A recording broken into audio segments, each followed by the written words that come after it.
Welcome back to Patrick Christie's Tonight, only on GB News. Now, another day, another reform defection. This time, it was the turn of former Tory MP and, of course, former Home Secretary Suella Braverman, speaking alongside the reform leader Nigel Farage this evening. She's very critical of her old party.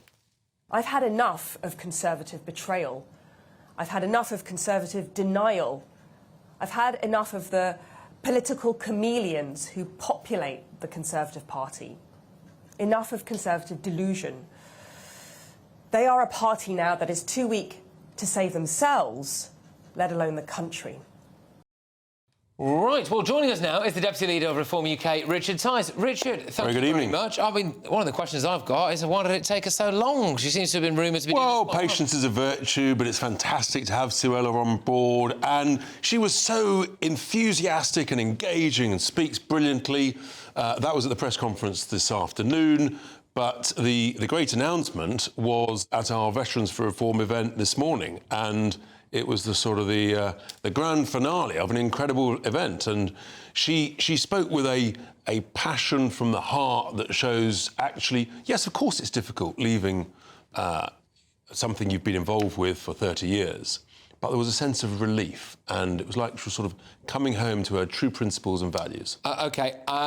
I mean, one of the other obvious questions is that it seems to me now like you've got quite a lot of members of Boris Johnson's former cabinet who are Reform MPs or going to be standing as Reform MPs. Is that really what you... Well, at the end of the day, no, it's a meritocracy, so everyone's got to apply. I wouldn't assume that everybody wants to stand. And... but we've always said, in the response to the criticism that we haven't got the experience, well, we need to bring in some experience, and we've brought in some experience. And, you know, actually, Suella was very clear, where she had tried hard and basically been beaten back by the rest of her cabinet. So she knew what needed to be done and was unable to do it. And the thing about when you learn from your mistakes, none of us are perfect. But if you bring in experience and we know what needs to be done, and we're all of the same principles and values, whether it's on immigration, whether it's on law and order, whether it's on actually that welfare is should only be a safety net for those who genuinely need it, work is a great thing, entrepreneurship is a great thing, hope and optimism, all these bullish things. And that's what we stand for. Should you not be having by-elections in some of these seats now?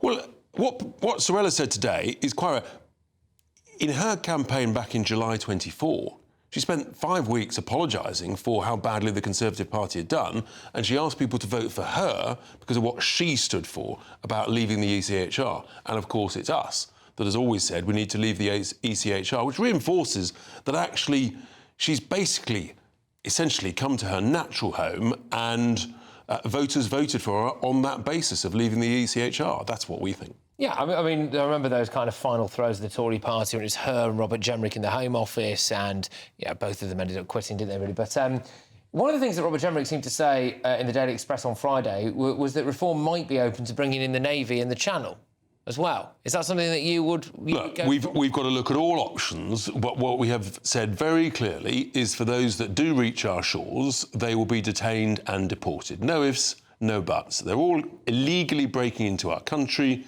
and that's it. They get detained in a remote place and deported rapidly, whether it's to their home of origin or whether it's to a variety of other locations. In a sense, the great British people just want it done, and they want to trust a competent party and government that is going to do it, and that is reform. OK, so you're open to the idea of putting the Navy in the Channel? I think the British people are open to all ideas that will get the job done. In an ideal world, they don't leave the French shores, right? If they do, then we respond accordingly. And all options need to be on the table as to what works. There was another announcement today. I mean, that was where obviously Suella initially came out, wasn't it? Which was at this Veterans for Reform event that you had on earlier.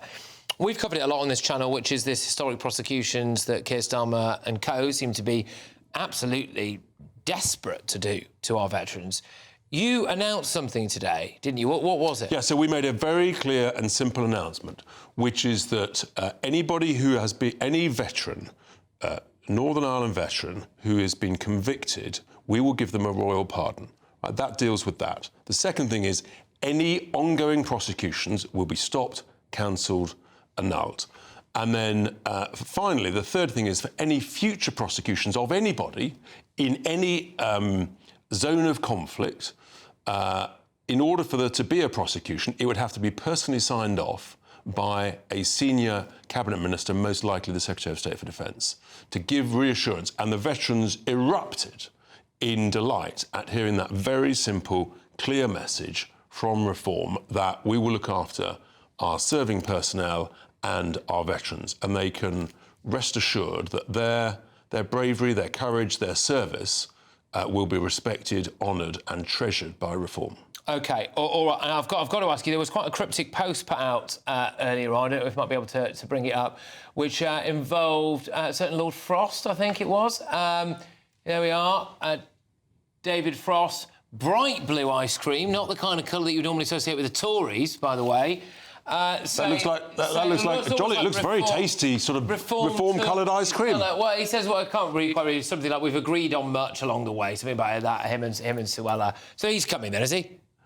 No, I didn't say that at all. Look, he writes some very good stuff, and he's a real Conservative.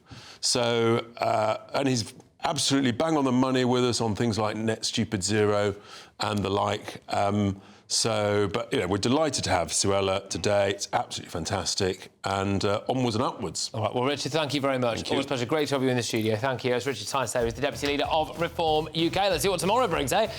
Welcome back. Now, GB News can reveal that deported migrants, yes, deported migrants, including some who may indeed be foreign criminals, are being offered free hotel stays, mental health support, and even help finding a job or setting up a business once they're sent back to their home country. Shabana Mahmood's Home Office is set to spend £1.8 million paying a charity or company to provide what it calls reintegration support for migrants deported to Algeria and Sri Lanka. It comes on the same day that a Pakistani migrant was found guilty of raping a woman in a park in Nottinghamshire last year. Yesterday, thousands of local residents turned up to protest against a new asylum seeker centre, which will be used to house only male migrants at a former army barracks in Crowborough. Two streets! Our streets! Two streets! Our streets! Two streets! Our streets! I'm joined now by Crowborough resident Sammy White. Sammy, thank you very much for joining us. Probably just start off with the protest, really, and the mood in the area of Crowborough. What's that like at the moment? Yes, good evening. It's a very strange atmosphere here. People are really frightened. People are scared of what the next few months will bring. You know, it's a small town with 20,000 people, and to have this many unvetted male migrants land on us is terrifying for everybody. And they're allowed out, aren't they, Sammy? They are, yeah, they're free to roam. The army camp isn't actually a detention centre. It goes directly out onto the main road and is about 3/4 of a mile from the main town. So, yeah, there's lots of security cameras, but they can walk out and go to Uckfield, to Tunbridge Wells. They can get on a bus. They can walk into town. It's frightening that they're allowed to roam and possibly not even come back. And a lot of the people at Crowborough were out at the weekend, were they, voicing their disquiet? There were a lot of people, thousands of people out from all walks of life. So it's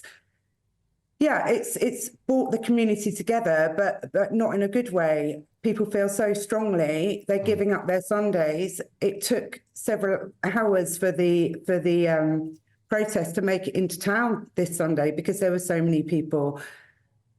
And the police presence, have you seen like any more police, not just for the protest, but to actually guard against anything that could go wrong? And look, you know, I don't know any of these people that have just been moved into the army barracks personally, obviously, but you do see these stories. I mean, it was another one today. A Pakistani migrant was found guilty of raping a woman in a park in Nottinghamshire last year. I mean, has there been any increase in police presence to try to account for the fact that some of these people might be dangerous criminals? Well, there have been loads of police. In all the time I've lived in Crowborough, I've never seen so many police. The police station is was virtually unmanned.